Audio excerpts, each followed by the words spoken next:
So we are texting right now, and we are here. तो दोस्तों, मैं हूं आपका दोस्त, आपका होस्ट पुनीत भटनागर, और आज गेसु संवाद का 97th सेशन है। काउंटडाउन शुरू हो चुका है। बहुत जल्दी हम सेंचुरी पूरी करने वाले हैं। तो वो सेंचुरी हम करेंगे इंदौर में, जहां हम रूबरू एक दूसरे से बात करेंगे, जहां संवाद के कई स्पीकर्स हमारे साथ जुड़ेंगे जो पहले आ चुके हैं इस मंच पर। इसके अलावा आप सब होंगे, पूरे हिंदुस्तान से गेसुआइट्स वहां इकट्ठे होंगे, और यह संयोगी है कि हम इंदौर में मिलने वाले हैं। और आज हमारे साथ जो हमारे दोस्त हैं वो भी इंदौर से हैं। तो अमित, एक बार फिर तुम्हारा बहुत बहुत स्वागत। जी सर। और तुमको गेसु संवाद के ग्रुप पर बरसों से हम जानते हैं, और हमने देखा है कई बार जब कोई मुश्किल में होता है तो सबसे पहले खड़े होने वाले लोगों में तुम भी होते हो। गुंजन है, अमित है नॉर्वे से, तुम हो, और भी ऐसे कई लोग हैं जो तुरंत खड़े होते हैं और दोस्ती का हाथ बढ़ाते हैं, सहायता का हाथ बढ़ाते हैं। लेकिन साथ में तुम एक एंटरप्रेन्योर भी हो। तो आज तुमसे जो बात करेंगे उसमें दोनों पक्षों पर बात करेंगे कि अमित जैन एक एंटरप्रेन्योर के रूप में कैसे विकसित हुए, ये भी देखेंगे। और तुम्हारा वो जो एक दूसरा पक्ष है, एक जहां दिल से दिल जुड़ते हैं, उसको भी देखेंगे। तो चलो शुरू करते हैं। Are you ready? Are you ready? Yes sir. Okay. तो मेरा पहला सवाल यही है जो मैं सभी गेसुआइट से करता हूँ, क्योंकि इस गेसु संवाद का एक मकसद ये भी है कि हमारे दोस्त आपके उन पक्षों को जाने जो अभी तक नहीं जानते, क्योंकि हम कॉलेज से आपके साथ जुड़े हैं। तो कॉलेज से पहले अमित, कहाँ से शुरुआत हुई तुम्हारी? कहाँ पले बड़े, कहाँ स्कूलिंग हुई? थोड़ा सा इसके ऊपर प्रकाश डाल। सर, मैं इंदौर में ही पैदा हुआ हूँ। ओके। 1973, 25 जुलाई 1973। एक ऐसा साल जिस साल इंदौर में बाढ़ आई थी। ओके। 1973 में सबसे ज्यादा पानी जुलाई के महीने में गिरा था। पिपलियापाला तालाब जो है वो ओवरफ्लो होना था, वार्निंग इशू हो गई थी। ओके। ऐसा माता पिता बताते हैं, और कहते हैं कि तुम्हारा जन्म हुआ और पानी उतर गया था तालाब में से, कि भाई ठीक है, बाढ़ नहीं आएगी। क्या बात है। तो अभी एक बहुत बड़ा कोइंसिडेंस है, अच्छा कोइंसिडेंस है, और एक इंटरेस्टिंग कहानी है। जी। मतलब पढ़ाई भी यहीं हुई है सब सारी। हाँ। स्कूल भी यहीं हुआ, और पीईटी जब फर्स्ट टाइम दी थी तो सिलेक्शन नहीं हुआ था, तो होलकर कॉलेज में बीएससी मैथमेटिक्स पे एडमिशन ले लिया था। ओके। पर उसके पहले एक बात बताओ कि स्कूल में कुछ हॉबी थी, क्या करते थे, कैसे पढ़ने में कैसे थे? मिमिक्री करने का बड़ा शौक था। क्या बात कर रहे हो, ये बात तो मुझे पता नहीं थी। नकल निकालने का। ओके, ये बात मुझे अभी तक पता नहीं थी। तुम्हारा ये ह्यूमरस पक्ष भी है। हम तो तुमको बहुत शांत और सिंसियर लोगों में गिनते हैं। तो आज मस्तीखोर बच्चे थे। ओके, तो तुम्हारी मिमिक्री भी आज सुनी जाएगी थोड़ी सी। तो चलो, तो तुम बहुत मस्तीखोर थे। परिवार में क्या सबसे छोटे थे? हाँ, हम दो भाई हैं। मेरे से बड़े भाई हैं विनीत भाई, और मैं छोटा अमित है। ओके। दो माँ के दो बेटे। ओके। ओके। तो उनमें से शरारत करने का जिम्मा तुमने उठा रखा था? हाँ, उतने ही हमारे बड़े भाई साहब सीधे, और उतने ही हम छठे हुए बदमाश। अमित जैन के मुंह से सुनकर मुझे बहुत अजीब लग रहा है, क्योंकि जो इमेज मैनेजमेंट है ना तुम्हारा, वो बहुत अलग तरह का है। परसेप्शन अलग होता है शायद। पर जी आज मुझे खुशी है कि तुम अपने उस ह्यूमन पक्ष को हमारे सामने ला रहे हो। एंड आई जी। Think that's where I feel Samvad is adding something कि हम यस सर। अ, उस पक्ष को भी देख पाते हैं जो अदरवाइज शायद ना देख पाए। तो मुझे एक चीज बताएं, हाँ पढ़ने में तुमको कौन से सब्जेक्ट अच्छे लगते थे? सर, पढ़ने में संस्कृत में बहुत मजा आता था क्या बात कर रहे हो? स्कूल टाइम में। ओके और 8th क्लास तक मैथमेटिक्स से दूर भागता था मैं। ओके। जब मैं 9th क्लास में था हाँ तो हमारे एक मैथमेटिक्स के टीचर आए थे, यूएल चौधरी साहब, उदय ओके। लाल जी चौधरी, हम्म सीनियर थे। तो हम्म। वो 9th क्लास में जब फर्स्ट डे था, वो हमें मैथमेटिक्स, फिजिक्स और केमिस्ट्री पढ़ाने के लिए हमारे स्कूल में आए थे। ओके। हाँ। बहुत टैलेंटेड थे, वो बुजुर्ग थे उस समय। तो हम्म। उन्होंने फर्स्ट डे आए, बोले क्लास में टॉपर कौन है? तो मेरा हम्म दोस्त देवेंद्र सिंह था, वो टॉपर होता था और मेरी हम्म। सेकंड पोजीशन लगती थी, हर हमारा फिक्स था ओके। कि देवेंद्र टॉपर है और अपन सेकंड है। 2 नंबर के तो उन्होंने, हाँ, दोनों, उन्होंने ऐसे पूछ लिया कि x प्लस एक्स क्या होता है? ओके। हाँ। तो बोल दिया कि एक्स स्क्वायर होता है। अच्छा। तो एक झापड़ उन्होंने खींच के मेरी क्लास में मार दिया, ओ। हम्म। जोरदार पड़ा एक, और बोले तुम गधे हो हम्म और तुम गधे रहोगे, हम्म। कुछ नहीं कर सकते। ओके बस चुप गई। ओके। हाँ बोले ठीक है सर, जुलाई का महीना है, पहले जुलाई फर्स्ट वीक में झापड़ खाया था सर के हाथ का। बड़ी हाँ। क्लास में सबके सामने बेइज्जती हो गई थी, चुप गई थी। हम्म। सितंबर आते आते मैथ्स मैथमेटिक्स की पूरी बुक सॉल्व करके सर के सामने रख दी थी। ओके। तो मतलब ये मानो कि वो खुन्नस भी तुम्हारे व्यक्तित्व का एक चैलेंज, चैलेंज लेना, चैलेंज लेना। ओके। और चैलेंज अपने आप को करना, सबसे इम्पोर्टेंट ये है। हम्म। तो किसी बड़ा दूसरे से कंपेरिजन नहीं करना। Very good.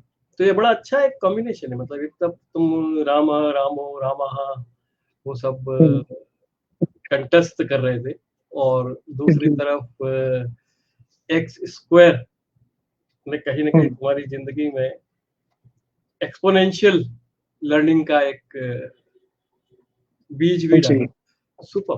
तो जी। तो अब ये बताओ कि तो क्या शायद वो चौधरी साहब जो है उनका बहुत बड़ा योगदान है कि तुम इंजीनियर बने, अदरवाइज शायद तुम इंजीनियर बिल्कुल।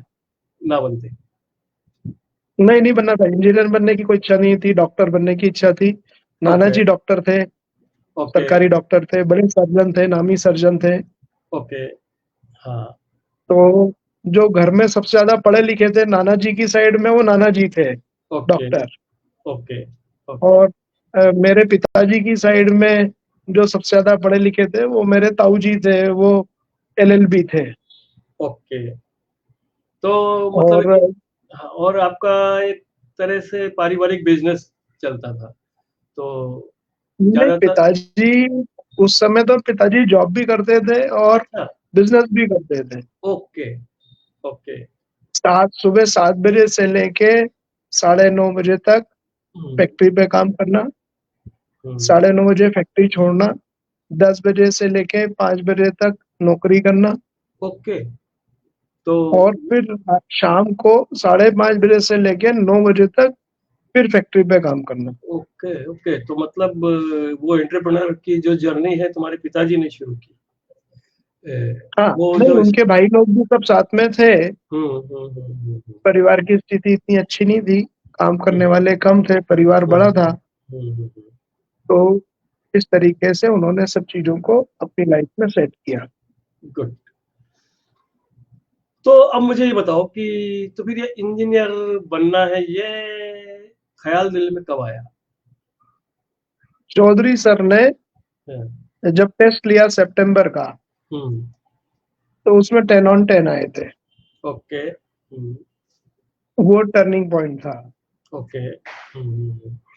9th क्लास में सितंबर में 10 में अपने टेस्ट में 10 में से 10 आए। उस दिन सोच लिया था कि अब इनको मुझे ये बताना है कि मैं कौन हूँ, और मुझे आपने ऐसे कैसे बोल दिया है कि मैं मतलब बेकार आदमी हूँ, बेकार। मैं पढ़ नहीं सकता, मैं पुअर हूँ पढ़ाई में। Okay, great. तो अब मुझे बताओ कि अब तुमने पहले ही बता दिया कि इंजीनियरिंग में पहले साल में नहीं हुआ, हाँ, बिल्कुल। नहीं हुआ, और फिर तुमने होलकर कॉलेज से साइंस में एडमिशन लिया। जी सर। तो फिर पीटी में कौन सा अटेम्प्ट में पहुंचे? सेकंड नेक्स्ट अटेम्प्ट में मैंने एडमिशन ले लिया था बीएससी का, मैं कभी कॉलेज नहीं गया होलकर कॉलेज, और पीटी की खूब जोरदार तैयारी करी। प्रोफेसर मुंशी साहब थे जो फिजिक्स पढ़ाते थे, बंडी सर थे, प्रोफेसर बंडी, जो उन दिनों में अपने मैथमेटिक्स पढ़ाते थे। प्रोफेसर छाबड़ा साहब थे खातीवाला टैंक में, वो केमिस्ट्री पढ़ाते थे। ओके। और उसके बाद में अभ्यंकर क्लास जाता था, और ये टारगेट करा था कि जो हमारे बड़े भाई साहब है वो हमारे बहुत बड़े मोटिवेटर है। ओके। हाँ। तो वो चैलेंज करते थे, अब यार तुम्हारा क्यों भाई इंजीनियर साहब, क्यों भाई इंजीनियर साहब, अच्छा। एडमिशन हुआ नहीं, सिलेक्शन हुआ नहीं, और वो छेड़ते थे आगे सुबह शाम दोनों टाइम। तो कुछ मिलता था, अच्छा ठीक है तुमने मुझे चैलेंज किया, let me prove my self.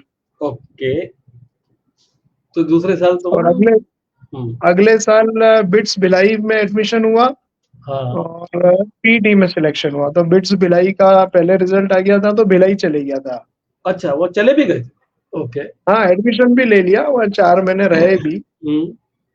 फिर उज्जैन तो आना फिर बाद में जब फिर पीटी में सिलेक्शन हुआ, काउंसलिंग हुई एमएससीटी भोपाल में। इंदौर में मेरे को 1 नंबर से सिविल नहीं मिला। तो क्योंकि ब्रदर मेरे बचपन में ही गोद चले गए थे ताऊ जी के घर। अच्छा अच्छा अच्छा। जब मैं 3-4 साल का था, जब ही भाई हमारे ताऊ जी के अपने चले गए थे, उनकी कोई संतान नहीं थी इसके लिए। तो ये था कि माता पिता यहाँ बड़ा अकेला फील करते थे, तो उन्होंने बोला यार तू तो इंदौर आ जा, ओके, जो भी ब्रांच मिले तू आ जा, तेरे को हमको कोई नौकरी नहीं करानी, बट तू इंजीनियरिंग करके अपना जो कॉमन सेंस है, जो अपना नॉलेज का लेवल है, उसको इम्प्रूव कर, अच्छा कर। और करना तो अपने को बिजनेस ही है। बिल्कुल करेक्ट। तो जो भी आप हो गए वो बिजनेस में काम में लेंगे।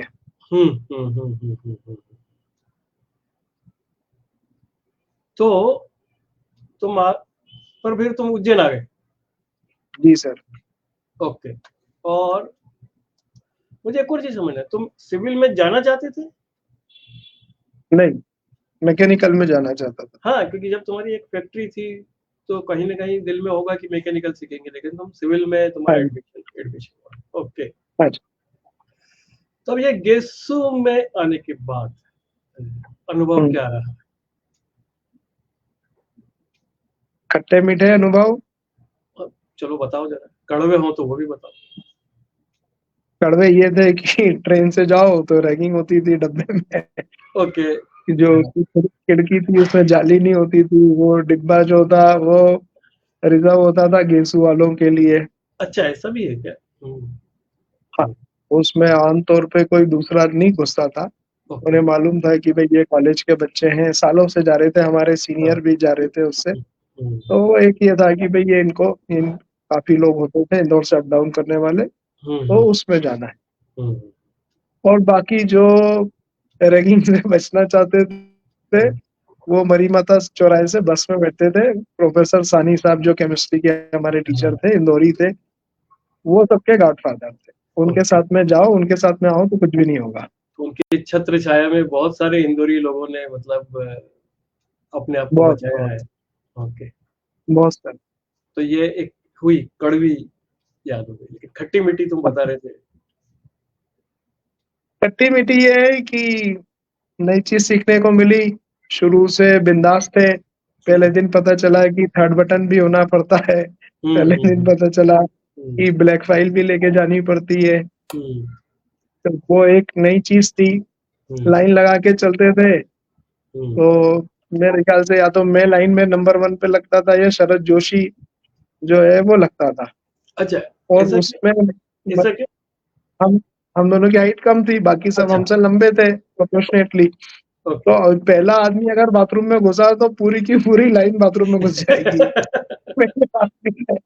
पहले आदमी ने लेफ्ट मारा तो सारे के सारे लेफ्ट मार देंगे। करेक्ट, तो करेक्ट। वो भी एक मजा था लाइफ का कि भैया आज तक आपने ऐसा जिया नहीं। और फिर टेक्निकल इंट्रोडक्शन बोलना, और उसमें फिर किसी ने कोई गुल्ला मार दिया, कोई चीज भूल गया, तो सीनियर्स ने उसकी खिंचाई करी, वो समझना, ये करना। शाम के वक्त फिर सीनियर्स के घर पे मिलने जाना। कहाँ रहते उस थे? समय ऐसा था सब। कहाँ रहते जानकी थे? नगर एक्सटेंशन में रहते हैं शुरू से, ओल्को कॉलेज के पीछे। अच्छा, तो इंदौर में भी सीनियरों के घर जाना पड़ता था? हाँ हाँ हाँ, बिल्कुल जाना अच्छा, पड़ता था। मतलब वो वहां पर भी जारी था। हाँ तो अब मुझे ये बताओ कि तुम्हारा जो बैच है 95 बैच, ये मतलब जी जी। काफी सक्रिय है, आज भी लोग आपस में मिलते हाँ हैं। और बिल्कुल सर। कुछ लोग हैं उसमें से जो बहुत बड़े बड़े काम कर रहे हैं जिंदगी में। हाँ जी तो बिल्कुल है तो सर। अपने बैच के लोगों के साथ तुम्हारा संपर्क कैसा था, या वो अनुभव कैसा रहा? सर समित होलकर हाँ, और हरजीत खालसा, हाँ। समित होलकर और मैं साथ में पढ़े 11th 12th। ओके। हाँ, समित होलकर का ट्विन ब्रदर है अमित होलकर। ये हम सब साथ में पढ़ते थे Dayanand okay, higher secondary school Indore में। ओके। और हरजीत खालसा और ये सब जो दोस्त हैं ये कॉलेज में बने।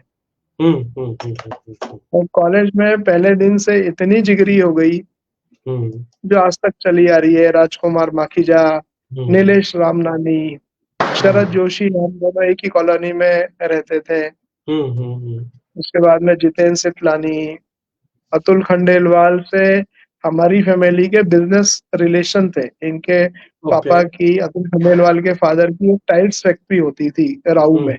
हम्म, और हमारी फैक्ट्री से उनको कॉर्रुगेटेड बॉक्स सप्लाई होते थे। ओके।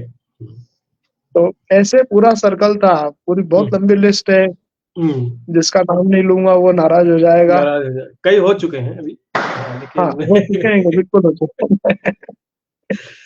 तो अब और मुझे बताओ कि और एक सबसे इम्पोर्टेंट ये है सर कि कुछ लोगों से सालों तक नहीं मिले। हाँ, एग्जाम्पल मान लीजिए, कॉलेज हाँ, से पास आउट होने के बाद में सालों तक नहीं मिले, कोई इंटरेक्शन नहीं हुआ, कोई फोन हाँ, कॉल नहीं हुआ, लेकिन जब भी मिले या जब भी बात हुई हम्म। तो वो पुराने रिलेशन मेंटेन है। करेक्ट। सबसे इम्पोर्टेंट बात ये मैं है। मैं तुमको बताऊं कि इस गेसु संवाद के माध्यम से मैं कई लोगों से मिला हूँ एक तरह से, क्योंकि हाँ 97 हुए हैं तो उसमें से करीब 80 तो मैंने ही किए।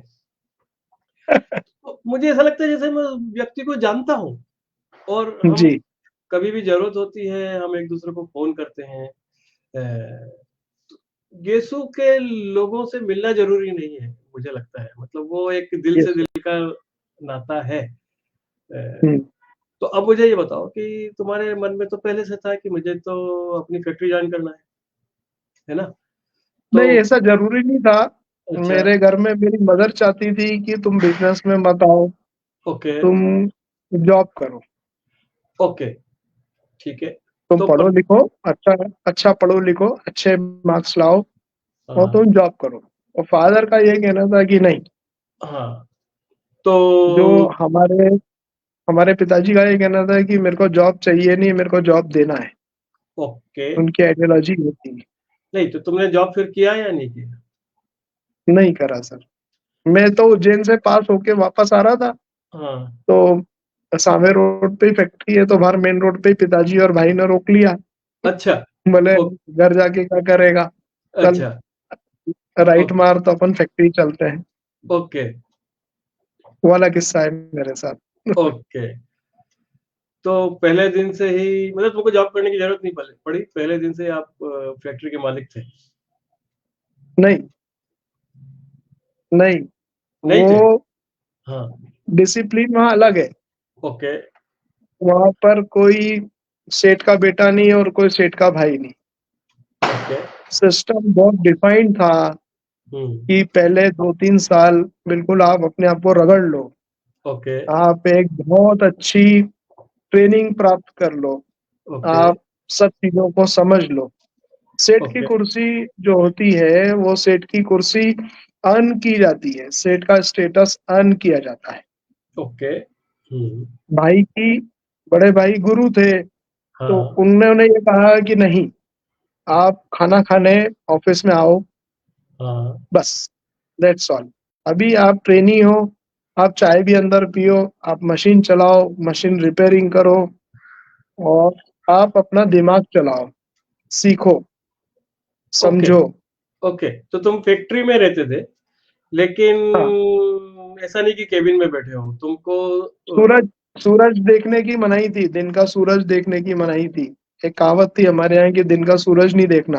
दिन का सूरज नहीं देखना मतलब फैक्ट्री प्रीमाइसेस में अंदर शेड में रहो, बाहर नहीं आना, अपने को काम में लगो। ओके। तो क्या क्या काम करते थे तुम?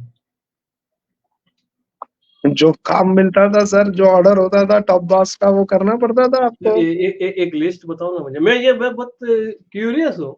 क्या? लूना लूना मिली थी। ये हरजीत खालसा अभी ऑनलाइन अगर होंगे तो हम्म, उनको हमारी लूना प्रेम के बारे में सब पता है। नहीं हम दोस्तों के बीच में मे- हमारी एक लूना थी। मेरी बात सुनो। मेरा ये कहना है हाँ, कि जो ये कहा कि भाई डिसिप्लिन में रहो, सीखो, पर हाँ, एक दूसरा हाँ, बंदा जो आता है आपके फैक्ट्री हाँ, में, उसका एक जॉब होता है, भाई तू लेबर है, तू इंजीनियर है, तू हाँ, फोरमैन हाँ, है, पैकेजिंग करता है, कुछ उसका हाँ, एक होता है, एक रोल होता है। हाँ। तुम्हारा क्या रोल, तुम क्या क्या काम करते थे, तुम्हारा क्या रोल था, वो मैं जानना चाह रहा हूँ। वो ब्रदर का ये कहना था कि ये जो कंपनी है चेयरमैन टू चपरासी कंपनी है, C2C कंपनी है। सी टू तो सी। यू स्टार्ट विथ चपरासी to become chairman one day. Hey, this is fantastic. C2C is a fantastic new term, क्योंकि मैं कंसल्टिंग करता हूँ, हाँ, मैं लोगों को B2C B2B बताता हूँ। हाँ, लेकिन ये C2C एक अच्छा टर्म है भाई। हाँ, हाँ। तो चपरासी टू चेयरमैन और आपको जाना है। ओके। हाँ, आप ये अब आपको डिसाइड करना है कि आपको कैसे बनना है। ओके तो क्या होता था कि ट्रेनिंग बड़ी टफ थी। भाई ओके का जो डिसिप्लिन था वो बहुत टफ था। ओके। तो उसके अंदर क्या था कि भैया सुबह फैक्ट्री पे आए, कोई स्पेयर पार्ट लेके आना है, तो सबसे पहले तो कोई मशीन खराब हो गई तो हम्म आपको एक हेल्पर दिया जाएगा, खुद अपने हाथ से खोलो, खुद हम्म उसको चेक करो, खुद उसकी फिटिंग करना है, स्पेयर पार्ट बाजार से सियागंज से लेके आना है। अच्छा, हम्म, लैंडलाइन था लेकिन 90% लैंडलाइन खराब रहता था, क्योंकि ओके। यहाँ पर उस जमाने में सांवेर रोड पे इतने बड़े गड्ढे होते थे कि उस हम्म गड्ढे में से पूरी एक कार मारुति डूब के निकल जाए। हम्म। तो टेलीफोन वगैरह बहुत खराब रहते थे, मोबाइल का जमाना नहीं था, और हम्म। पेजर का जमाना था। तो पेजर एक ही व्यक्ति को मिलता था जो मार्केटिंग संभालते थे, हमारे सबसे बड़े ब्रदर। ओके। उनके पास में पेजर होता था। वो हम्म लग्जरी थी उस समय, पेजर भी, मोबाइल तो बाद में हम्म, आया। बिल्कुल। पेजर था काले रंग का, वो लग्जरी होती थी। तो हम्म। ये था कि भैया ये टास्क खुद ही लो, खुद ही कंप्लीट करो, हम्म, और नई इनोवेशन करो, कुछ नया सोचो। ओके। हर समय उनका ये बहुत स्ट्रेस था। हम्म, ब्रदर का आज भी यही है कि व्हाट नेक्स्ट। ओके। ये मैंने उनसे सीखा, व्हाट नेक्स्ट मतलब ठंडा नहीं बैठने का है। एक टास्क पूरा हो गया, व्हाट नेक्स्ट, दूसरा टास्क पूरा हो गया, व्हाट नेक्स्ट, ऐसे वेरी गुड। चलते चलो। Okay okay.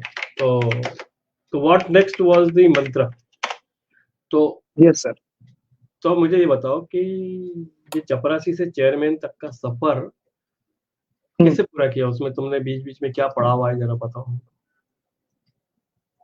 सर ये इनोवेटिव दिमाग था, हाँ। और उसमें फ्री हैंड मिलना आपको, हम्म हम्म आदमी को फ्री हैंड मिलना, बहुत अर्ली स्टेज पे फ्री हैंड मिल गया, पावर हम्म मिल गया, power to hmm take decision. Hmm, तो उससे क्या हुआ है कि आपका इन्वॉल्वमेंट बढ़ जाता है, आपका मन लग जाता है चीज के अंदर। ओके। रिस्ट्रिक्शंस हैं आपके ऊपर as a junior, as a hmm family member, आपके ऊपर रिस्ट्रिक्शन है, but at the same time power hmm और फ्रीडम बहुत थी, काम करने की, सोचने की, ट्रायल करने की। तो हमने हम्म बहुत नई नई चीजें जो टेक्नोलॉजी थी वो अडॉप्ट करी। हम्म एग्जीबिशंस में जाने का बहुत फ्री हैंड था मेरे को शुरू से, डे वन हम्म से। हम्म मैं 1 जनवरी 1996 को मेरी फैक्ट्री में मैंने जॉब चालू किया, मैं तो यही हम्म बोलूंगा जॉब चालू किया। हम्म, और मेरे को सेकेंड वीक में ही दिल्ली लेके गए थे एक एग्जीबिशन में, पैकेजिंग एग्जीबिशन में। ओके।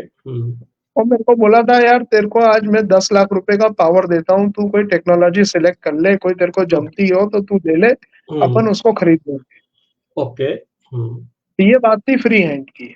हम्म। अल्टीमेटली उसकी स्क्रूटनी होगी, सब कुछ होगी, काम की है नहीं है, उसका आरओआई क्या है, वो सब होगा, लेकिन ये बहुत इम्पोर्टेंट था सर। और फिर उसमें हमने टेक्नोलॉजी डेवलप करी, 2-3 हमने टेक्नोलॉजी लोगों से खरीदी, कुछ हमने उसमें अपनी जुगाड़ बनाई, वो सब करते-करते हम आगे बढ़ गए। तो उसका कोई एक स्पेसिफिक एग्जांपल दे सकते हो? हाँ सर, हमारी लाइन में जो पेपर होता है, इसको जो फ्लूटिंग करते हैं आप, जो कर्विंग होती है पेपर की, वो कर्विंग को हीट से गरम करके पेपर को मोल्ड किया जाता है।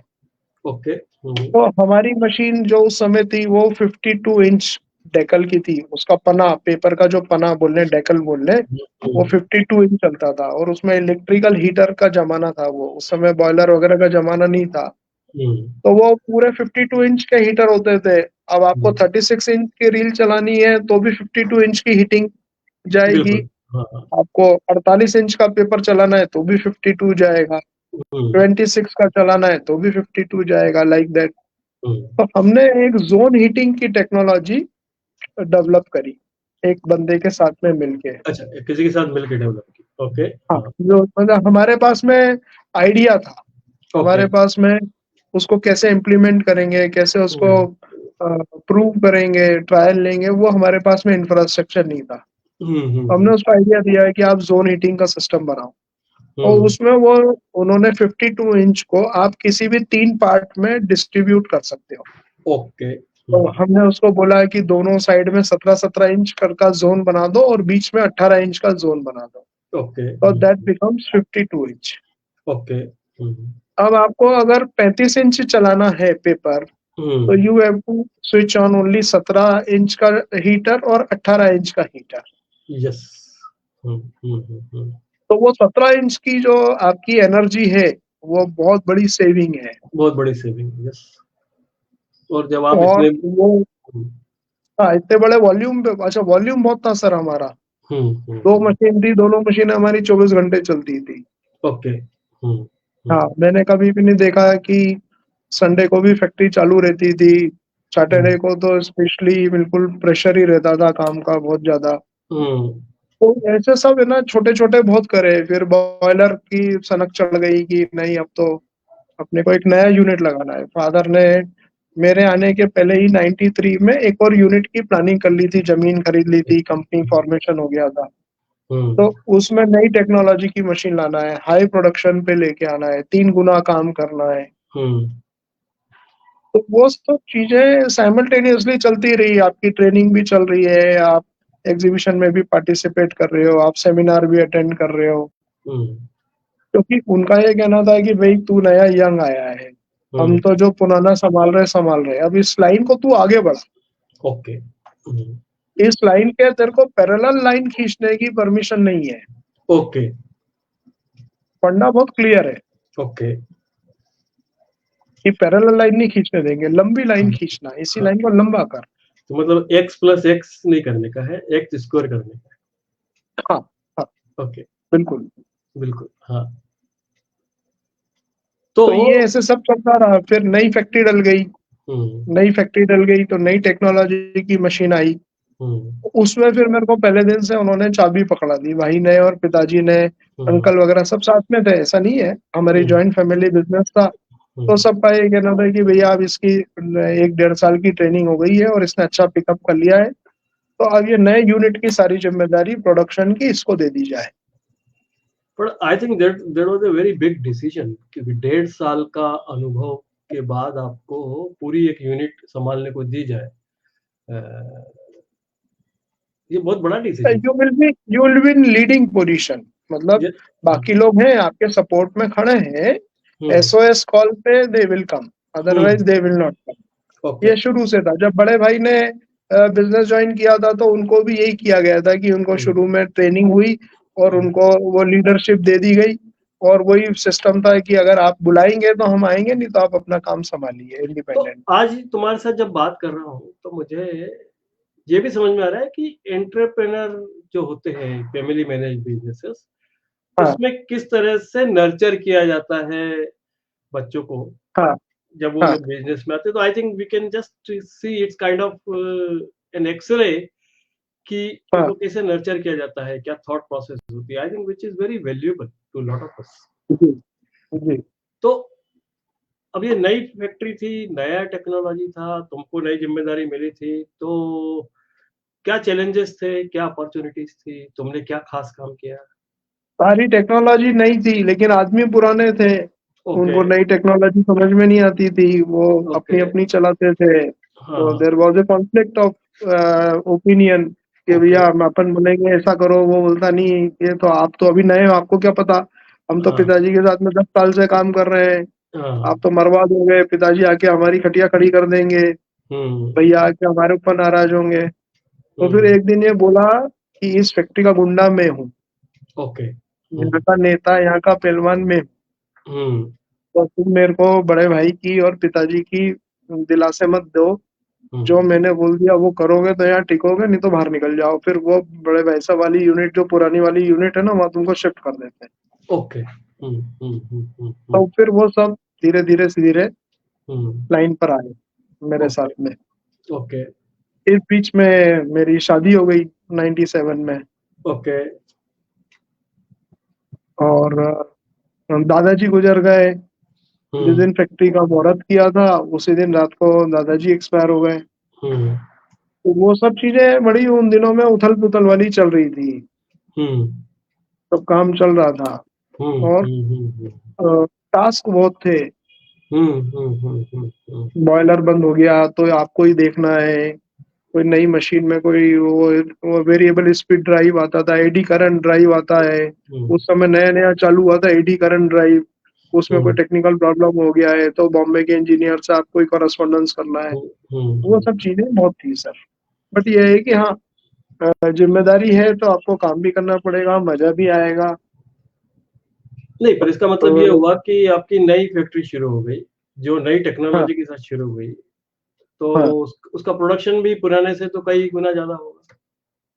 3 गुना जो तुम अकेले संभाल रहे थे, मतलब लीडरशिप पोजीशन में संभाल रहे थे। लीडरशिप पोजीशन में अकेले नहीं संभाल रहे थे, लीडरशिप पोजीशन में। पर गुंडे तो तुम ही थे ना वहां के। हाँ वो तो क्लियर था। ये बड़े भाई साहब से सीखी थी, जब मैं उनकी अंदर में ट्रेनिंग में था, मैं कुछ भी बोलता था तो बोलते थे यहाँ का नेता में, यहाँ का गुंडा में। तो हमने भी उस पंच लाइन को पकड़ लिया। बहुत सारे लोग आज तुमसे पकड़ने वाले हैं। ओके तो I think that was a major, तो तुम सक्सेसफुली उसको यूनिट को चला सके। हाँ ओके एंड तो that is your, I can say, peak achievement? नहीं, पीक अचीवमेंट नहीं था। ओके उसमें क्या था कि ये आपने यूनिट तो चालू कर ली, आप धीरे धीरे अपने आप को एस्टेब्लिश कर रहे हो, रूटीन में ला रहे हो। फिर हमारे भाई साहब जो है वो, उनका प्लानिंग डिपार्टमेंट, एक दिन उन्होंने बोल दिया कि मुझे तो पैनासोनिक नाम की जो कंपनी है उसका ऑर्डर चाहिए, अब तू देख ले कैसे लाएगा। ओके तो अब वो पीतमपुर में फैक्ट्री, 5 फीट 3 इंच मेरी हाइट। तो आप सुबह आओ, आप पहले फैक्ट्री का मैनेजमेंट सेट करो, सुपरवाइजर को काम संभालो और कार से आप वहां जाओ, पीतमपुर जाओ, ओके पैनासोनिक में फॉलो अप करो। वहां पर वो रिसेप्शन पे 3-3 4-4 घंटे बैठा है, ऑफिसर से मिलना ही नहीं हो, और शाम को फिर वापस आना है। पीतमपुर से घर नहीं जाना है, पीतमपुर से वापस फैक्ट्री जाना है। ओके फिर शाम को अपना आके सब चीजें मैच वैच करी, जो भी है डेटा वेटा सब ठीक करा, अगले दिन की प्लानिंग करी, फिर अगले दिन पीतमपुर जाना है। तो ऐसे उनका ये कहना था कि यार तू, थकने की कोई डेफिनेशन नहीं होती है कि मैं थक गया कि अरे मेरे को घर जाना है। अभी बोले तुम्हारी उम्र क्या है, तुम 24-25 साल के हो, तो बोले तुमको मल्टीटास्कर बनना सीखो, चैलेंज लेना सीखो। ऐसा नहीं कि मैं थक गया, ये हो गया वो हो गया, ऐसा फिर हमारे यहाँ डेफिनेशन नहीं थी। फादर की तो आज भी मेरे डेफिनेशन नहीं है कि मैं थक गया। 84 ईयर्स की एज में आज भी वो सुबह 11 बजे से लेके शाम को 7:30 बजे तक फैक्ट्री आते हैं। क्या बात है, इट्स सच ए आज भी इंस्पायरिंग थिंग। यस हाँ, तो वो चेंज चल रही थी, वो पुश पुश इस तरीके से किया जा रहा था, आपको मोटिवेट किया जा रहा था और आप उसको काम को करते चलो। तो ये तो पैनासोनिक फिर वो में, ये हुआ तो 6 महीने पैनासोनिक, बाद हमारे पास में चक्कर लगाने के बाद में फाइनली पैनासोनिक आ गया। ओके। अब पैनासोनिक आ गया तो हमने हमारे भाई साहब को बोला कि आपकी बात पूरी हो गई गुरु, अब बताओ क्या। तो बोले यार इसका A++ ग्रीन चैनल सप्लायर बनना है। ओके। उनका विजन बहुत क्लियर है, आज भी उनका विजन बहुत क्लियर है। तो बोले भैया A++ ग्रीन चैनल सप्लायर करने में तो उल्टा टंगना पड़ेगा। तो बोले टंगो, प्रॉब्लम है क्या कुछ। तो बोले नहीं प्रॉब्लम तो कुछ हो ही नहीं सकती, ना तो आप कर ही नहीं सकते। 1 साल का टारगेट मिला कि भैया ये काम करो, तो वो काम करो। तो उन्होंने इतने खुश हुए, वो जैपनीज एमडी हमारे आए थे, फैक्ट्री विजिट पे आए थे, उनकी पूरी टीम के साथ में आए थे। वो इतने खुश हुए कि उन्होंने हमको बोला कि आप जो हमारी बड़ौदा में यूनिट है पैनासोनिक की, नोविनो बैटरी की, उनका हेड ऑफिस और जो बड़ी फैक्ट्री थी वो बड़ौदा में थी, मकरपुरा इंडस्ट्रियल एरिया में। बोले आप वहां पर आइए, आप you become our ancillary there. Okay. तो फादर ने बिना पूछे ही हाँ कर दी। भाई एमडी साहब आते थे तो हम सब इधर उधर हो जाते थे। पिताजी और उनकी 1-to-1 होती थी। बात होती थी, हाँ। उनको मिठाई खाने का शौक था, हमारे पिताजी को मिठाई खाने का शौक था। उन्होंने मिठाई में डील हो गई। तो बोले आप एक काम करो, आपके लड़कों को कल सुबह 8 बजे भेज दो बड़ौदा। ओके। पिताजी ने तो हमसे पूछा ही नहीं कि कैसे जाओगे, क्या जाओगे। बोले हाँ ठीक है, कल सुबह 8 बजे मेरे लड़के आपको मिलेंगे बड़ौदा में, तो जाना है आपको। तो दिक्कत क्या है, अगर दिक्कत है तो बोले मैं चले जाता हूँ। ओके, हाँ। So there is no way out. नहीं तो ये तुम दोनों भाई बड़ौदा चले गए? हाँ, उनसे अगले दिन एमडी साहब से मिलने बड़ौदा गए। हाँ। उन्होंने हमको बोला कि ऐसा ऐसा है और हमारे को ये टेक्निकल प्रॉब्लम आ रही है, तो ये है। तो हमने सब चीजें समझी। मेरा टेक्निकल साइड शुरू से बहुत स्ट्रांग था, और जो हमारे ब्रदर मार्केटिंग देखते थे वो बातों के राजा थे, और मेरे को टेक्निकली मैं बहुत साउंड था शुरू से। मेरी बहुत अच्छी इसमें पकड़ है मेरे सब्जेक्ट के अंदर। तो उन्होंने बोला कि भाई तू समझ ले यार कैसे क्या होगा। मैंने हाँ हो जाएगा, इसमें कोई दिक्कत वाली बात नहीं, हम कर लेंगे। तो अब मुझे ये बताओ कि पर बड़ौदा में भी एक फैक्ट्री डालनी पड़ेगी, इसका मतलब? हाँ डाली ना सर, 2000 से 2013 तक बड़ौदा में यूनिट चलाई। किसने, तुमने चलाई?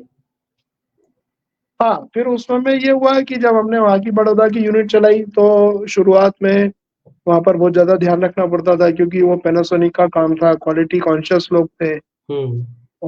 ऑनलाइन चेकिंग होती थी, गाड़ी उतरने के पहले चेकिंग होती थी, गाड़ी अगर ओके नहीं है तो रिटर्न। तो फिर ये तय हुआ कि तुम वहाँ की यूनिट पे ज्यादा ध्यान दो, तुम इंदौर की यूनिट पे कम ध्यान दो। ओके।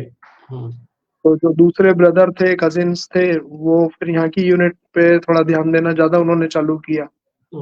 मैं महीने में 10 दिन, 15 दिन, 20 दिन बड़ौदा रहना मैंने चालू करा। ओके। और चीजों को मैनेज तो करना ही था सर, जिम्मेदारी थी। सुपर। उसी वक्त चाइनीज बैटरी का मार्केट में एंट्री हुई थी, इंडिया मार्केट में। तो पैनासोनिक का सेल 20% रह गया था। तो हमारी यूनिट तो 6 दिन बंद होने लग गई थी, 7 दिन महीने में बंद होने लग गई थी। तो फिर हमने पैनासोनिक से बात करी कि आप हमारा एंसिलरी स्टेटस हटा दो, आप हमें ओपन करो कि हम दूसरे कस्टमर्स को भी कैच करें। तो वो भी समझ गए बात को, तो उन्होंने हमको दूसरे कस्टमर्स को ओपन करा कैच करने के लिए। तो फिर वहां पर हमने बिजनेस बहुत मल्टी फोल्ड कर लिया। 6 महीने में बिल्कुल लवरेज काम। ओके।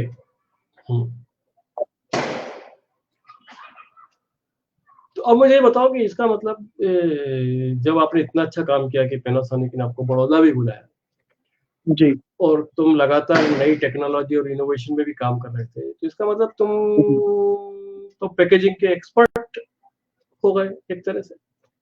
नहीं, पैकेजिंग के एक्सपर्ट नहीं थे। क्योंकि कोई हाँ। फॉर्मल एजुकेशन घर में किसी के पास में भी नहीं थी। ओके। वही जो हमारे सबसे बड़े ताऊजी थे वो आरएसएस के कट्टर स्वयंसेवक थे। ओके। आरएसएस इंदौर के इंचार्ज रहे, स्वदेश दैनिक स्वदेश जो अखबार आता था उसके प्रधान संपादक रहे। अच्छा। ओके। हाँ, और मुंबई में एक केड़िया जी है, बिमल केड़िया जी, वो कॉरुगेटेड बॉक्स की फैक्ट्री भी चलाते थे और वो ट्रेनिंग भी देते थे।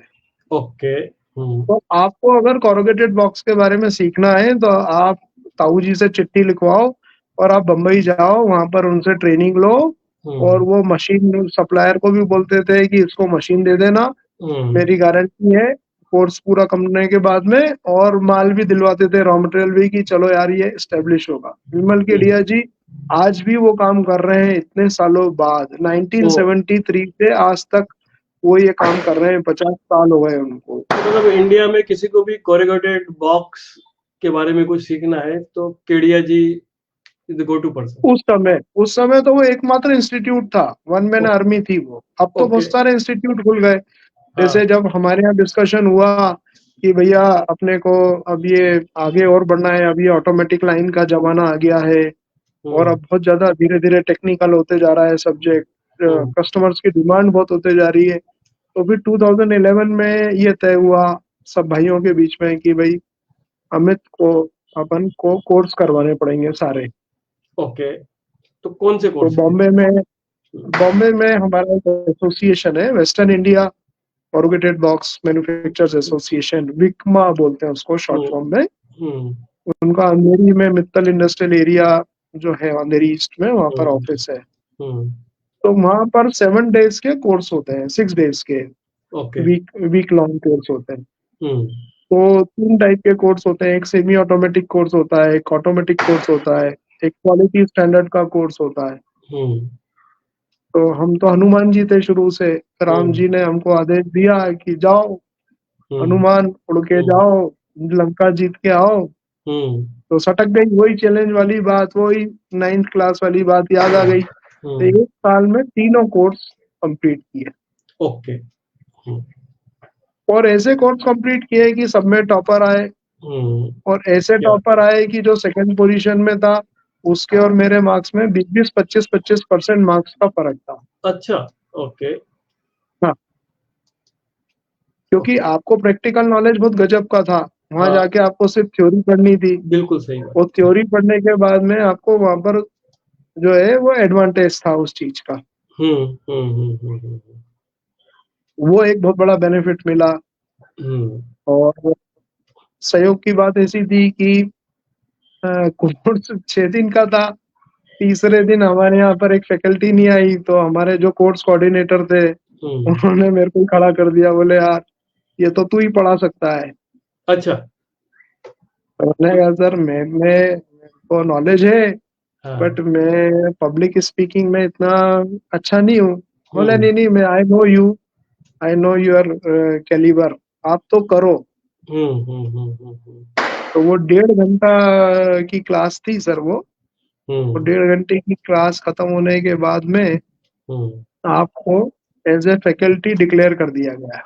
क्या बात है, मतलब तुम वहां सीखने गए थे और 3 दिन के बाद तुमको फैकल्टी भी बना दिया। तो हाँ, मतलब उन्होंने ये बोला है कि अब हमको जब भी आपकी जरूरत होगी, whenever required we will call you to deliver lecture। Okay. उन्होंने स्पेसिफिक टॉपिक, हम आपको टॉपिक देंगे, आप उस पर प्रिपेयर करके आइए and then you can teach people. तो तुम अभी भी पढ़ाते हो? हाँ, शौक है मेरा ज्ञान बांटने का। अच्छा, अब तुमको शौक भी हो गया है। Very good. वैसे बात सही है। नहीं सर, जो सीखा है, देखिए जो सीखा है अगर उसको बांट देंगे तो कम थोड़ा ना होगा, बढ़ेगा। बिल्कुल बिल्कुल। तो देन आई थिंक मेरे करीब 2500 दोस्त हैं मेरे ऑल ओवर इंडिया। ओके, क्या बात है। हाँ, एसोसिएशन ने मेरे को बीच में 2-3 साल तक जिम्मेदारी दी थी कि आप हर महीने दूसरे फैकल्टीज के साथ में ज्वाइन करके आप हर महीने, हम 2 दिन के लिए अलग अलग सिटीज में पढ़ाने जाते थे सर। अच्छा, क्या बात है। हाँ, तो खर्चा सारा एसोसिएशन का, पढ़ाना आपको है। तो एक तरह से तुम्हारी जो इंडस्ट्री है उसमें तो हर कोई तुमको जानता ही होगा। बहुत लोग, you are like majority of people. You are like a thought leader in the field. तुम केवल एंटरप्रेन्योर नहीं हो, अपनी फील्ड के थॉट लीडर भी हो, ऐसा कह सकता हूँ। नहीं, मैं ऐसा नहीं मानता। ओके मैं ये मानता हूँ कि जो मेरे पास में है, जितना है मैं उतना ही शेयर कर रहा हूँ। ओके। हाँ, और फिर जब मैं दूसरे से मिल रहा हूँ, जैसे मैं आज आपसे बात कर रहा हूँ, तो आपसे भी कुछ सीखूंगा।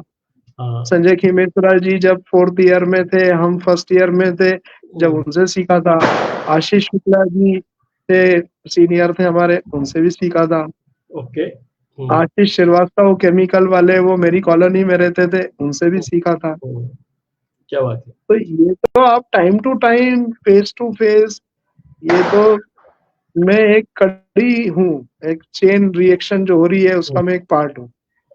बिल्कुल, तो तुम आगे पास ऑन करोगे, फिर वो बंदा किसी बस। और को सिखाएगा, तो ये हाँ, सीख हाँ, सीख चलती रहनी चाहिए। बस, सुपर, बस। सुपर, क्या बात है, तुमसे बात करके मजा आ रहा है दोस्त। और और फिर जिसको, मेरा तो एक दूसरा भी चैलेंज रहता है, जब मेरे से कोई फालतू की बहस करता है, मैं कहता हूँ कि तेरी सड़ी मशीन मेरे को दे दे, मेरी अच्छी मशीन तू ले ले। ओके, ऐसा क्यों? तेरी खराब मशीन, रितु के तू अपनी मशीन को रो रहा है ना कि मेरी मशीन अच्छी नहीं है, मेरी मशीन खराब है, मेरा सेटअप पुराना हो गया है भैया, क्वालिटी नहीं बन रही भैया, मजा नहीं आ रहा भैया। तो मैं उसको बोलता हूँ एक काम कर, अपन एक्सचेंज कर लेते हैं। ओके। देखो मेरे प्लांट में ज्यादा घी नजर आता है ना, तू मेरे यूनिट में 4 दिन चला ले, मैं तेरे भंगार यूनिट को 4 दिन चला लेता हूँ, और फिर कॉम्पीट कर ले मेरे से, तू 4 दिन का टाइम दे दे, मैं सब ठीक कर दूंगा। क्या बात है, सुपर, सुपर। तो इसका मतलब तो यार दोस्त ये भी है कि ये खाली बिजनेस नहीं चला रहे हो, बिजनेस चलाने के बहुत सारे गुर ऐसे तुमको आते हैं जो काफी दूसरे लोगों को तुमसे सीखना चाहिए। खाली पैकेजिंग की हाँ, बात मैंने, नहीं, ये खाली हाँ पैकेजिंग की नहीं बात है, नहीं है। हाँ बिल्कुल नहीं है। 2008 में मैंने पेट्रोल पंप चालू किया IOCL का। हाँ। ओके। दादाजी दादाजी की बहुत इच्छा थी, दादाजी 1996 में मेरे गुजर गए थे। वो जब भी पेट्रोल पंप पे पेट्रोल डीजल भरवाने जाते थे कार में, तो वो हर समय एक ही बात बोलते थे कि मेरे को एक पेट्रोल पंप होना चाहिए, घर में एक पेट्रोल पंप होना चाहिए। जब 2008 में मैंने पेट्रोल पंप डाला, तो मैंने उसमें CCTV कैमरे लगवा दिए। अच्छा। और CCTV कैमरे कहाँ लगाए, मेरे को प्रीमाइसेस को कवर नहीं करना है, मैंने वो जो आप डिस्प्ले देखते हैं ना पेट्रोल पंप पे, उसके ऊपर मैंने CCTV कैमरा लगा दिया। ओके। तो जो आरोप लगते हैं कि पेट्रोल पंप वाले ऐसे चोरी कर लेते हैं, पेट्रोल पंप वाले ऐसे चोरी कर लेते हैं, तो मैं लोगों को लाइव उसका ID पासवर्ड देता था, यूजर ID पासवर्ड, कि तुम अपने ऑफिस में बैठ के देख लो कि तुम्हारी गाड़ी में क्या भरा है, कैसा भरा है, आड़ा होके भरा है, तिरछा होके भरा है, और नोजल को जंपिंग कर रहा है कि जो पॉइंट कुदा रहा है, वो सब तुम देख लो, मुझे कोई फर्क नहीं पड़ता। Okay, super.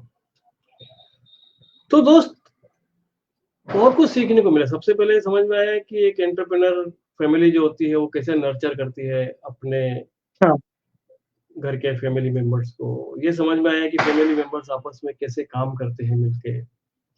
ये भी समझ में आया कि एंटरप्रेन्योर की लाइफ कितनी कठिन होती है, क्योंकि अब तुम्हारी शादी हो गई थी और उसके बाद तुमको 15-15 दिन बड़ौदा में रहना है।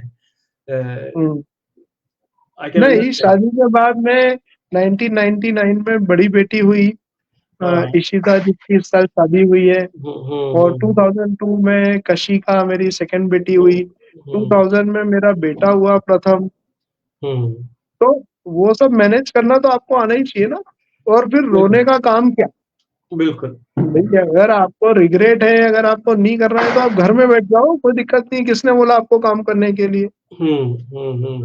सुपर। तो अब मुझे यह बताओ कि ये तुम्हारा एक एंटरप्रेन्योर वाला जो पक्ष है ना, बहुत अच्छे से समझ में आया, और तुमने इतना खुल के बताया, इतना जी। तरीके से बताया कि वी अंडरस्टूड कि तरीका क्या होता है एंटरप्रेन्योर का। वी आल्सो गॉट इंस्पायर्ड कि हम्म। वो सोच क्या होती है। बहुत अच्छा लगा मुझे कि भाई तुमको इस फैक्ट्री को लाइन आगे नहीं बढ़ाना है, पैरेलल नहीं चलाना है, तुमको इसको एक नया हम्म। नया आयाम देना है, और ऐसी कई चीजें तुमने हमको बताई।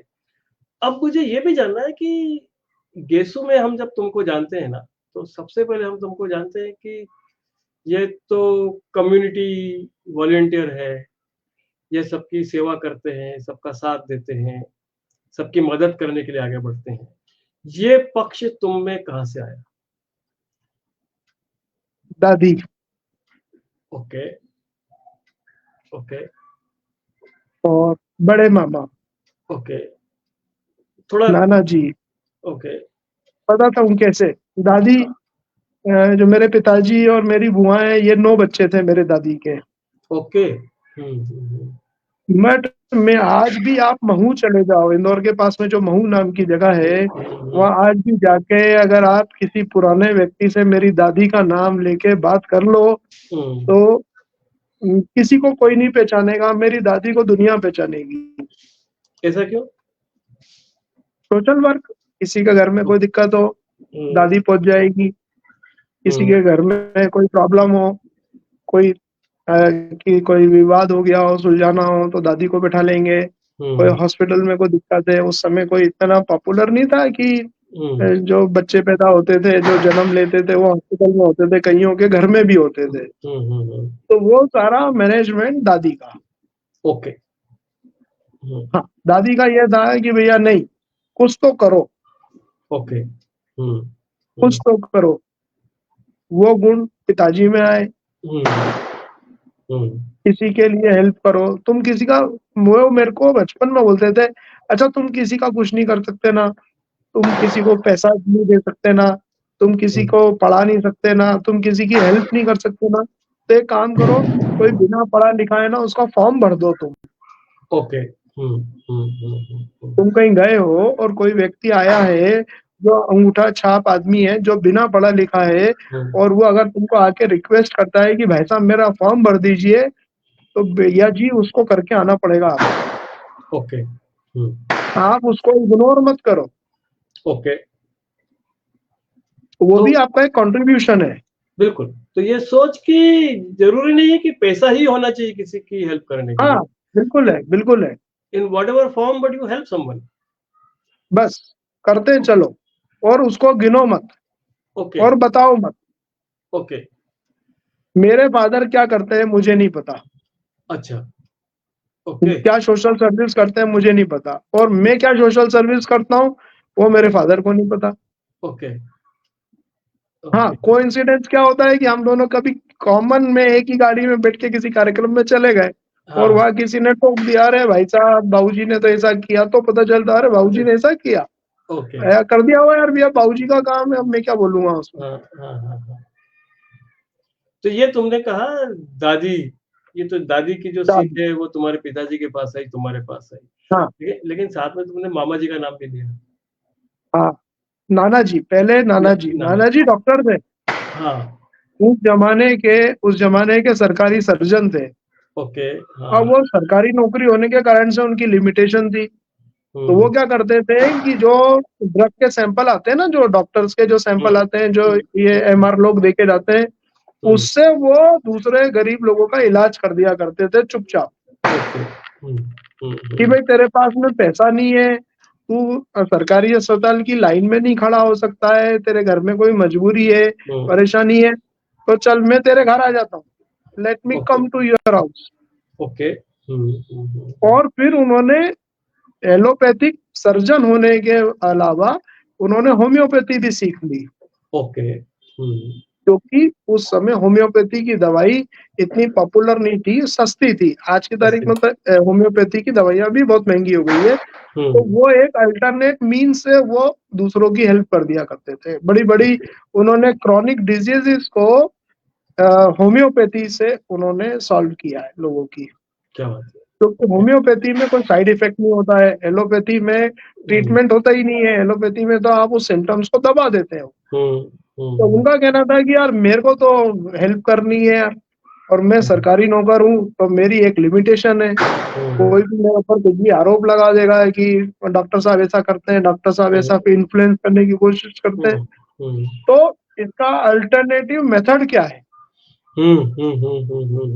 तो उन्होंने उस तरीके से करा। अब जो मामा का नाम लिया, तो जो सबसे बड़े मामा है रत्न विजय पंचायती, वो स्टेट बैंक ऑफ इंदौर के यूनियन लीडर थे, एम्प्लॉय यूनियन लीडर थे। ओके। और वो एम्प्लॉय यूनियन कोटे से स्टेट बैंक ऑफ इंदौर के उस जमाने में डायरेक्टर बने थे। ओके। 1000 आदमी रोज उनके घर के बाहर इकट्ठा हो रहा है। कोई आदमी रोते हुए आ रहा है, कोई आदमी परेशानी में आ रहा है, जाना उसकी पक्की है कि वो जाएगा हंसते हुए। 1000 कप चाय बन रही है रोज। क्या बात। नानी का हमारी माइक्रो मैनेजमेंट चल रहा है। हाँ। कि नहीं भाई, मेरे घर पे आया है तो बिना चाय पिए तो नहीं जाने दूंगी। ओके। हाँ। तो समझ में नहीं आता था कि इतना दूध तो आया नहीं है, इतनी शक्कर तो आई नहीं है। और मामा जो है वो एक तो सबसे बड़ी बात क्या थी कि कोई रिश्वत नहीं, किसी से कोई एक चाय नहीं पी, किसी से गुटखा नहीं खाया। गुटखा खाने के शौकीन थे, अपना खाते थे और अपने दूसरों को भी खिलाते थे, बट उसकी पुड़िया में से कभी नहीं खाया। तो ये सब चीजें देखी है कि वो एक आदमी जो परेशान है, जो परिस्थिति से घिरा हुआ है, और वो आपके पास में एक उम्मीद लेके आ रहा है, और आप उसको पहले अटेंड कर लो, उसको गले लगा लो, उससे बात कर लो, तो 70% प्रॉब्लम उसकी वहां सॉल्व हो जाती है। करेक्ट। वो जो चिंताओं में घिरा रहता है, वो चिंताएं उसकी नहीं होके वो आपकी बन जाती हैं, साझे की बन जाती है। तो जब वो रिलैक्स होगा तो वो खुद भी सोचेगा कि मैं इससे बाहर कैसे निकल सकता हूँ। करेक्ट। पर उस वक्त तो कम से कम उसके साथ कोई खड़ा है, ये उसके लिए बहुत बड़ा संबल बन जाता है। हाँ हाँ, एग्जैक्टली। बिल्कुल बिल्कुल। तो इसके अलावा और कोई जिनका नाम आप लेना चाहेंगे यहाँ पर इस संबंध में? वो माय बेटर हाफ या माय बेटर फुल बोल दूं मैं, श्रीमती हमारी। उनका क्या नाम है? अर्चना जैन। अर्चना जी। उनका ऐसा है कि अच्छा करो, सबका करो, सबसे मिलजुल के रहो, सबकी खुशी में शामिल हो, सबके दुख में शामिल हो, अच्छा सोचो, अच्छा मिलेगा, अच्छा जाएगा। किसी ने आपका कोई बुरा कर दिया है तो 1-2 बार तो वो इग्नोर कर दो। ओके। सोच लो कि ये तुम्हारे हिस्से में यही आना था। तो कोई जरूरी नहीं है कि पहली बार अगर आपके साथ में कुछ हुआ तो आप उसको हर समय रिएक्ट करो, मत करो रिएक्ट, एब्जॉर्ब करो। वो एक बहुत बड़ा सपोर्ट है। और फिर इतना सब करने जो आप कह रहे हो कि इतना करा उतना करा, तो वो उसने मुझे घर के कामों से, तीनों बच्चों की जिम्मेदारी से, माँ बाप की जिम्मेदारी से, परिवार की जिम्मेदारी से उसने मेरे को फ्री कर रखा था। 365 दिन में तुमको जहाँ जाना जाओ, दिवाली, दशहरा, त्योहार के दिन, जन्मदिन के दिन, घर में किसी का भी जन्मदिन हो तुम्हें इंदौर में रहना पड़ेगा, शादी की सालगिरह पे इंदौर में रहना पड़ेगा, बाकी तुमको जहाँ जाना जाओ, फ्री हो। ओके। बच्चों का एडमिशन भी हो जाएगा, पढ़ाई भी हो जाएगी, पीटीएम भी हो जाएगी, सब हो जाएगी। Which is a very big support. Very big. हाँ, sacrifice, not support. Yeah, correct.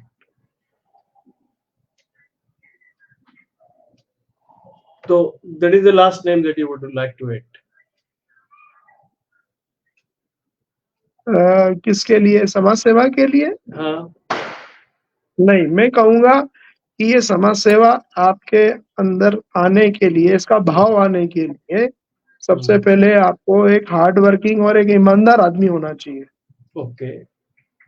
अगर आप हार्ड वर्किंग नहीं हो तो आप 10 काम नहीं कर सकते कि आप अपना बिजनेस भी कर लो, आप किसी की सोशल सर्विस भी कर दो, आप इसमें भी पार्टिसिपेट कर लो।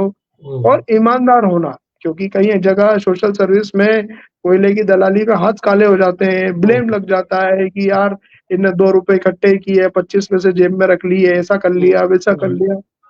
तो मेरे हिसाब से सोशल सर्विस के पहले हार्ड वर्क और ईमानदारी का नंबर आता है।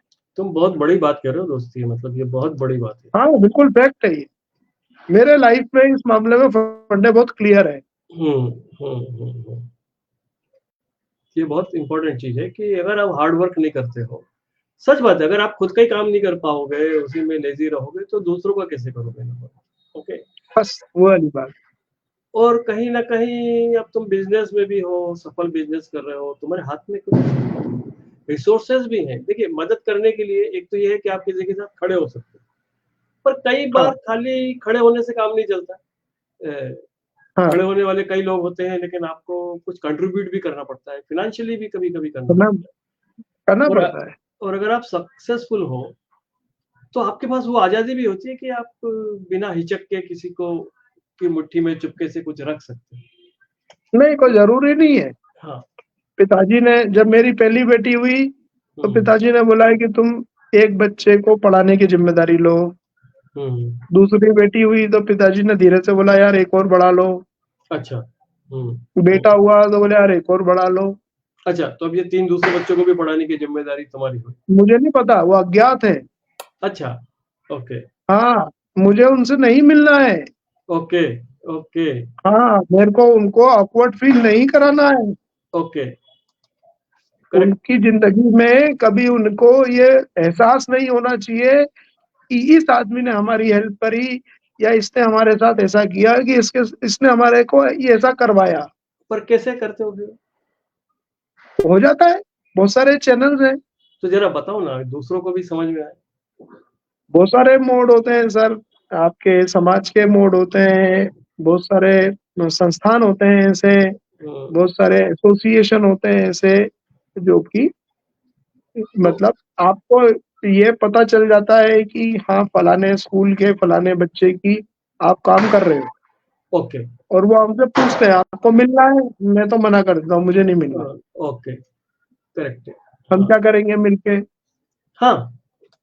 चेहरे पे क्या एक्सप्रेशन लाएंगे हम मिलके? सही बात है। उसको क्या क्या एक्सप्रेस करेंगे कि हम तेरे लिए क्या करते हैं? क्यों बोले हम कि हम तेरे लिए क्या करते हैं? हो सकता है कि वो बच्चा या जो भी व्यक्ति है जिसकी हम हेल्प करना चाह रहे हैं, वो उसको अदरवाइज लग जाए, वो किसी मजबूरी में फंसा है, ये भी तो हो सकता है। सही है, but which is a good idea कि मतलब मेरे दिमाग में भी बत्ती जल रही है ये सुन के कि हमको किसी न किसी और बच्चे की हम लगातार हेल्प कर सकते हैं, या किसी और व्यक्ति की जिंदगी में कुछ ना कुछ कर सकते हैं, क्योंकि हम सब कोई जरूरी नहीं है, कोई जरूरी नहीं है कि आप किसी के स्कूल की फीस ही भरो, कोई जरूरी नहीं है कि आप उसको स्कूल की ड्रेस ही दिलाओ, कोई जरूरी नहीं है कि आप उसको स्टेशनरी दिलाओ। ये तो आपके मन का, आपके मन में क्या है आप वो कर लो, आप उसको पढ़ा दो 1 घंटा। करेक्ट। आपके बच्चे बड़े हो गए हैं, आपके बच्चे उनको पढ़ा दें, कोई किसी को गाइड कर दो, किसी को कोई कुछ कर दो, बहुत तरीके होते हैं लाइफ में। मेरा यही कहना है कि ये तो आपका थिंक प्रोसेस है कि आप क्या चाहते हो। बिल्कुल करेक्ट है, तो कुछ ना कुछ करो, कुछ करते रहना चाहिए बस। तो अपने लिए तो हम सब करते हैं, किसी और के लिए भी कुछ करना है, और वो करना कोई मेहरबानी नहीं किसी के ऊपर। नहीं नहीं, नेवर नेवर, वो पर्पस खत्म हो जाएगा। हाँ, और उसका कोई ग्रेटिट्यूड नहीं चाहिए, और उसका कोई पुण्य नहीं चाहिए, उसको सेवा कहते हैं। अगर आपने पुण्य की उम्मीद कर ली, ग्रेटिट्यूड की, थैंक यू की उम्मीद कर ली, तो वो हेल्प 0 हो गई, वो माइनस की हो गई। वो आप हेल्प नहीं कर रहे हो, किसी को असिस्ट नहीं कर रहे हो, आप अपना स्वार्थ सिद्ध कर रहे हो उसका। करेक्ट, बिल्कुल बिल्कुल। तो कहीं ना कहीं आई थिंक तुम जिस तरह से रख रहे हो, तुम्हारे पिताजी के बारे में बता रहे हो, दादाजी के बारे में बता रहे हो, मुझे लग रहा है कि कहीं ना कहीं परिवार का तुम्हारे ऊपर बहुत प्रभाव रहा है। बहुत प्रभाव है। आज तुम बिजनेस में भी जो कर रहे हो और समाज सेवा के लिए भी जो कर रहे हो, वो कहीं ना कहीं परिवार के डीएनए में शामिल है। और 10 मिनट में ये फादर्स डे मदर्स डे बनता है, मेरे को बहुत चिढ़ होती है। मैं कहता हूँ भैया, रोज सुबह 10 मिनट जब मैं नाश्ता करता हूँ, तो मेरी माँ के साथ में बैठ के मैं नाश्ता करता हूँ। उसका जो मजा है, मजा सर कहीं नहीं है, दुनिया के किसी कोने में नहीं है। शाम को, रात को आप 10 मिनट अपने पिताजी के साथ में बैठ जाओ, और वो कुछ भी, जो भी उनके पुरानी बातें करें, नई बातें करें, जो भी बातें करें, आप उसका आनंद तो लो। अरे जिंदगी भर बेटे ही रहोगे, छोटे ही रहोगे, वो 2 साल का बच्चा ही रहेगा और माँ के सामने, पिताजी के सामने। बिल्कुल, बहुत। दोनों को सुनाई नहीं देता, दोनों मशीन लगा के रहते हैं। अब इतना मजा आता है कि बस छेड़ने में मजा आता है। फिर माताजी हमारी कुछ बोलेंगी, फिर अपन कुछ बोलेंगे, बस वो उनकी दवाई पूरी हो गई और आपका मन लग गया घर में। जरूरी नहीं है कि आप माँ के पाँव दबाओ या माँ का सिर दबाओ तो ही सेवा होती है, नहीं। बिल्कुल। तो अमित, तुमसे मैं लगातार बात कर रहा हूँ और इतना वक्त निकल गया पता भी नहीं चला, और सर तुमने इतने खुल के, इतने दिल से सब बातें बताई है। मैं तुमको बताऊं कि जिस तरह का काम तुम करते हो, उसके कारण मुझे मालूम है कि कई बार लोगों को अचानक कोई तकलीफ में आ गया, तुमने अपने नहीं, में गलत नौकरियां तक दी है। गलत गलत गलत गलत गलत। Okay, okay. आपको ये देखना पड़ेगा कि हाँ, आपको फोन किसने लगाया है। हाँ, ओके। अजय पथिक साहब हाँ, कितना काम कर रहे हैं दुनिया भर में। बिल्कुल करेक्ट है। हाँ, अगर आज वो मेरे को फोन लगा के कोई एक छोटी सी बात बोल रहे हैं और अगर मैं उसको कर सकता हूँ तो व्हाई नॉट। Perfect, perfect. तो देखा जाए, जब तुमने पथिक का नाम लिया तो वो भी एक तरह की समाज सेवा है। बहुत बड़ी, समाज सेवा है। बहुत बड़ी। और उनका तो मतलब कोई कंपैरिजन ही नहीं है मेरे हिसाब से। बिल्कुल सही है। और तो क्या एनर्जी है। अभी मैंने एक पर्सनल काम के लिए फोन लगाया था, तो हाँ, बोले ठीक है 7:30 बजे मैं कार में बैठूंगा अमित, अपन फिर बात कर लेंगे। मैं भूल गया, 9 बजे फोन लगाया। कोई बात नहीं यार भाई, यार तू तो बोल यार, क्या काम है यार भाई। आप सोचो। करेक्ट है। तो मैं वही कह रहा हूँ कि तुम्हारा जो भी काम, और पर खाली ये एक काम नहीं है, मुझे पता है तुम थोड़े हम्बल हो रहे हो और मुझे सब जगह से खबर मिलती है। तो मेरा ये कहना है कि मेरी खुद की इच्छा हुई कि एक बार तुमसे मिलना चाहिए, इसीलिए मैं इंदौर एक बार आया और तुम्हें खुद तुम्हारी फैक्ट्री तक आया कि ये अमित जैन सर है कौन, मुझे मिलना है। और जी, आज तुमसे जब मैं बात कर रहा हूँ तब मुझे और भी ज्यादा समझ में आया कि ये है कौन। मतलब बड़ी अजीब बात है कि रूबरू मिलने के बाद वो बात समझ में नहीं आई, जो आज हम वर्चुअली मिल रहे हैं उसमें जी, समझ में आ रही है। क्योंकि परहैप्स संवाद का ये जो पूरा तरीका है उसमें बहुत सारी चीजें करने की आजादी मिल जाती है और हम जी। खुल के बात बता सकते हैं। तो बहुत सारे और दोस्त। इस बीच में नहीं, इस बीच में एक बात और बोलूं। हाँ, ये तो मेरे माँ बाप की बात छोड़ो, हाँ, मैंने तो हरजीत के घर में उसकी मम्मी के हाथ का बहुत खाना खाया है। हाँ, बिल्कुल। और आज हरजीत के जो बड़े भाई है मंजीत भाई, हाँ, वो हमारे उस जमाने के टीचर थे, गाइड थे। अच्छा, ओके। आप उनका टाइम मैनेजमेंट देख लो मंजीत भाई का, दुनिया जमाने की सेवा करेंगे। आप हम्म, उनको फेसबुक पे देख लो, आधे टाइम लाइव रहते हैं, हम्म, बिजनेस भी कर रहे हैं, टूर भी कर रहे हैं, और वो गुरुद्वारे में जाके सेवा भी कर रहे हैं, और सुबह गुरु संगत भी गा रहे हैं, सब कर रहे हैं। और उसके बाद में भी फोन लगाओ तो कट से हाँ बोल, क्या काम है भाई, हम्म, कैसे याद किया भाई तूने, ये। और हरजीत के फादर, हम्म, मतलब मेरे फादर देख लो, अरिजीत के फादर देख लो, समित होलकर के पिताजी को देख लो, समित होलकर की माताजी को देख लो, हम्म, हम्म, नीलेश रामनानी का परिवार देख लो, और ये अपने शरद जोशी के मदर फादर ओके। नहीं रहे। हम्म, ये पेंडारकर सर शरद जोशी के जिया जी हैं, बड़ी दीदी के हस्बैंड है, हम्म, हम्म, प्रोफेसर पेंडारकर साहब। हम्म, तो मतलब आप ये देखो कि आपके आसपास में क्या माहौल है, और उसको है ना रोज दिन में एक बार याद कर लोगे ना, तो हवा में उड़ना भूल जाओगे, जमीन पे करेक्ट, रहना सीख जाओगे। करेक्ट। ये बात सही है कि हमारे आसपास इतने अच्छे लोग हैं जिंदगी में कि we feel humble hmm. Many times. बिल्कुल करेक्ट है। हाँ, हाँ, तो बिल्कुल है, बिल्कुल है। तो और दूसरा, हेमंत देशमुख, उसके फादर जेलर थे, हम्म, हम्म, हम्म, इंदौर सेंट्रल जेल में पोस्टेड थे, तो हम हम्म, उनके घर में भी पढ़ने जाते थे। हम्म, वहाँ माहौल अलग था। बट अंकल आंटी के लिए तो हम बच्चे ही थे ना, बिल्कुल। वो जेलर थे दुनिया के लिए वो हम्म, हमारे लिए तो ना जेलर थे। ये सब चीजों का फर्क है। बिल्कुल।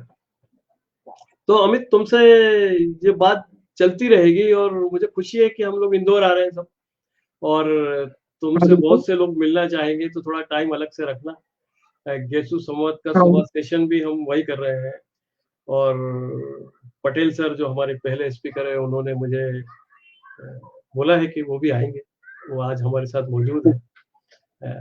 जी। तो इंदौर में मुलाकात होगी। और बीच में आपको टोकूं, इसके पहले की समाप्त करें। हाँ। बच्चों को भी घसीट के रखा उस काम में। छोटी बेटी ने कोविड के टाइम पे जो हमने वैक्सीनेशन कैंप चलाया 8 महीने तक, उसमें उसको मैंने कंप्यूटर ऑपरेटर बना दिया था। अच्छा।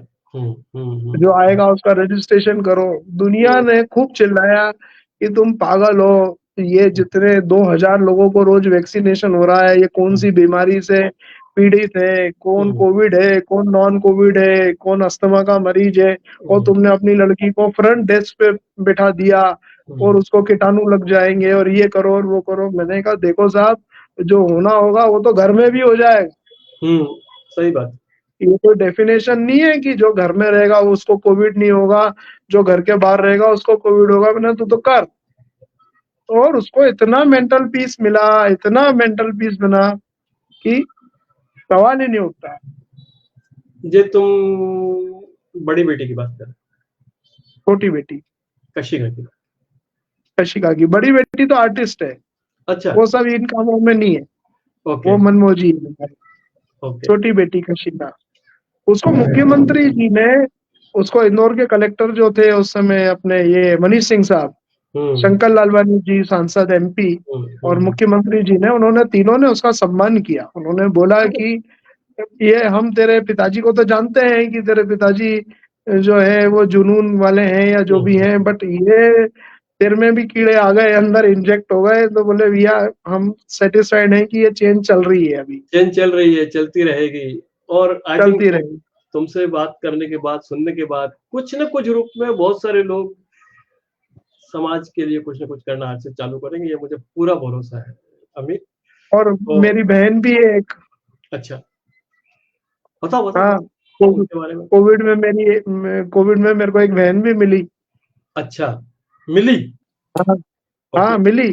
कैसे? मैं वो अमित बोरकर जी, उनकी वाइफ रानू बोरकर जी, वो मेरी छोटी बहन हो गई।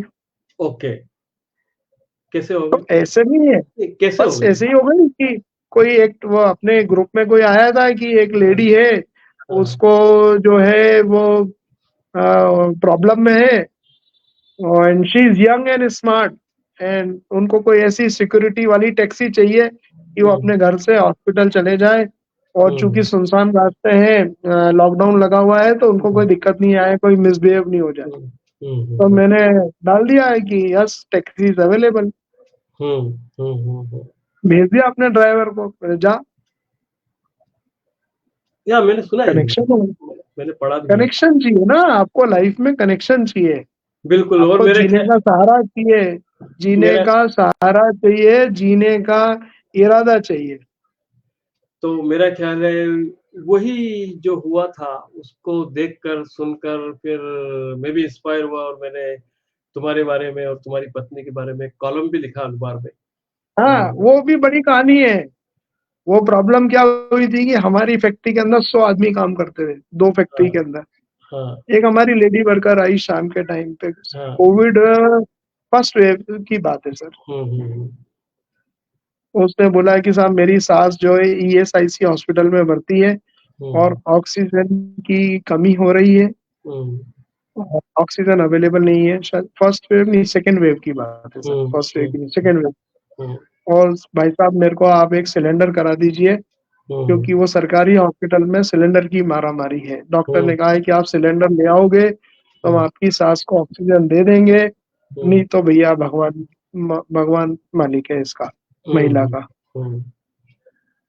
और मैंने कंधे उचका दिए ऐसे, मैंने कहा भैया नहीं हो पा रहा है। और रात को वो गुजर गई।